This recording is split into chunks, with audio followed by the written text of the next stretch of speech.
వర్షాకాలంలో పశువులకు వివిధ వ్యాధులు సోకే ప్రమాదం ఉంది. పశు పోషకులు, రైతులు ఏమాత్రం నిర్లక్ష్యం వహించినా పశువులు ప్రాణాలు కోల్పోయే ప్రమాదం ఉంది. తగు జాగ్రత్తలతో పశువుల ఆరోగ్యాన్ని కాపాడుకోవచ్చు.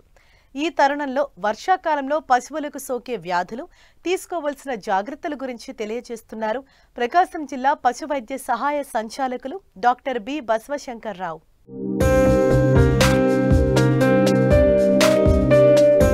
మానవ మనుగడకు ప్రకృతి సంపదతో పాటు పశు సంపద కూడా చాలా ముఖ్యం. ప్రత్యక్షంగా పరోక్షంగా మానవ సమాజానికి పశు సంపద ఎన్నో విధాలుగా మేలు చేస్తోంది.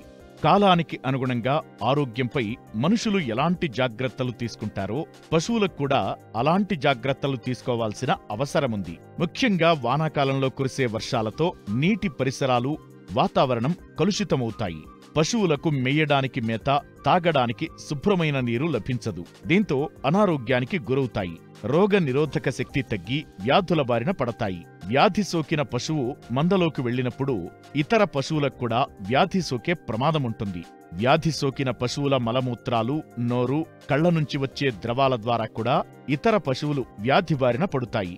సీజనల్ వ్యాధులను రైతులు కనిపెడుతూ ఎప్పటికప్పుడు అప్రమత్తంగా ఉండాల్సిన అవసరముంది. అయితే ప్రస్తుతం కొద్దిపాటి జాగ్రత్తలు తీసుకుంటే వానాకాలంలో వచ్చే రోగాల నుంచి పశువులను కాపాడుకోవచ్చు.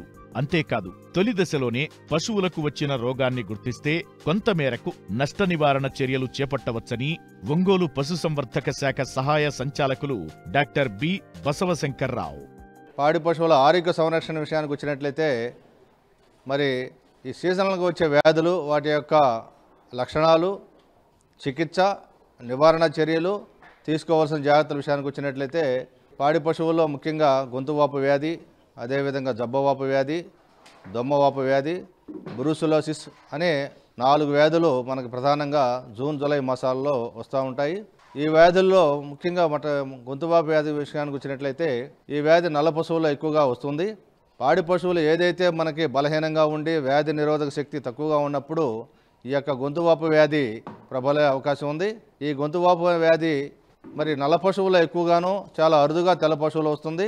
మరి ఈ వ్యాధి తొలకలి వర్షాలు పడిన తర్వాత పాడి పశువులు ఏదైతే ఉన్నాయో అవి బలహీనంగా ఉన్నప్పుడు, రోగ నిరోధక శక్తి తక్కువగా ఉన్నప్పుడు ఈ వ్యాధి ప్రబలే అవకాశం ఉంది.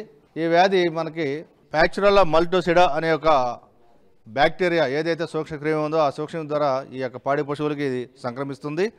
తద్వారా వాటన్నిటికి కూడా యాంటీబయాటిక్ ఇంజెక్షన్స్ రూపంలో కానీ, అదేవిధంగా పౌడర్ రూపంలో కానీ, ట్యాబ్లెట్ రూపంలో కానీ ఇచ్చినట్లయితే మనం యొక్క పశువుల్ని గొంతువాపు వ్యాధి నుంచి కాపాడుకోవచ్చు.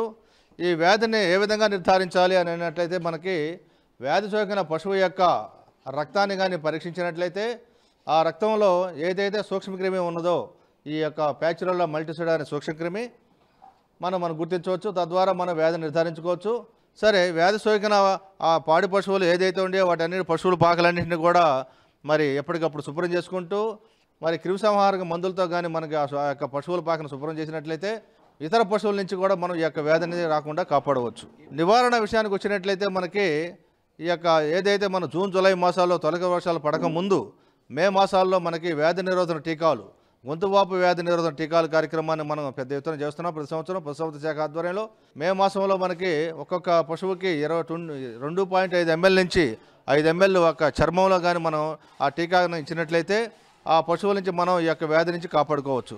అదేవిధంగా అక్టోబర్, నవంబర్ మాసాలు మరొకసారి అంటే బూస్టర్ డోస్, అక్టోబర్, నవంబర్ మాసాల్లో ఏదైతే మనకు మే, జూన్ మాసాల్లో మనం వ్యాధి నిరోధక టీకాలు ఇచ్చామో ఆ పశువులన్నింటికి కూడా మరొకసారి అక్టోబర్, నవంబర్ మాసాల్లో కానీ వ్యాధి నిరోధక టీకాలు ఇచ్చినట్లయితే తద్వారా మనకి ఈ యొక్క పశువుల నుంచి మనకి గొంతువాపు వ్యాధి నుంచి మనం 1 సంవత్సరం పాటు ఈ యొక్క పశువుల్ని కాపాడుకోవచ్చు. సందర్భంగా రైతు సోదరులకు ఇచ్చే సూచనలు ఏమిటంటే ఎప్పటికప్పుడు సీజనల్ వ్యాధులు ఏదైతే ఉందో మనకి గొంతువాపు కానీ, జబ్బవాపు కానీ, అదేవిధంగా దొమ్మవాపు వ్యాధులు అన్నిటి కూడా మే, జూన్ మాసాల్లో టీకాలు కానీ ఎంచుకున్నట్లయితే మనకి వారి యొక్క పాడి పశువులన్నింటినీ కూడా ఈ వ్యాధులు పడిపోకుండా, తద్వారా ఆర్థికంగా నష్టపోకుండా ఉండాలని చెప్పేసి రైతులు సూచనగా తెలియజేస్తున్నాం.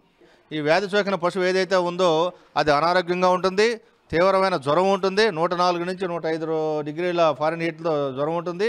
మరి గొంతు కింద ఏదైతే గొంతు కింద వాపు ఉంటుందో గొంతు కింద మెడ కింద వాపు వస్తుంది. తర్వాత ఆ వ్యాధి ముదిరే కొద్దీ మరి కళ్ళెంబడ పుసులు గారటం కానీ, కళ్ళు ఎర్రబడటం కానీ, సాధారణంగా మనం గమనించినట్లయితే ఈ వ్యాధి 6 మాసాల నుండి 3 సంవత్సరాల వయసు ఉన్న పడ్డలకు మాత్రమే వస్తుంది. అరుదుగా మాత్రమే మనకి ఈ పాడి పశువుల్లో ఒకసారి అంతకంటే ఈనిన పశువుల్లో అరుదుగా మాత్రం వస్తుంది.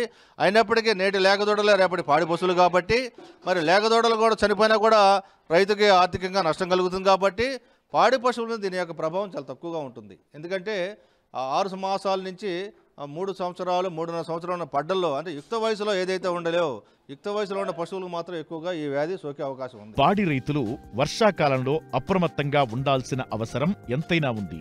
అంతేకాదు పశువులకు వచ్చే వ్యాధులపై అవగాహన కలిగి ఉండాలి. వ్యాధి సోకిన వెంటనే అందుబాటులో ఉన్న పశువైద్యులను సంప్రదించాలి. ముందు జాగ్రత్తగా టీకాలు వేయించాలి.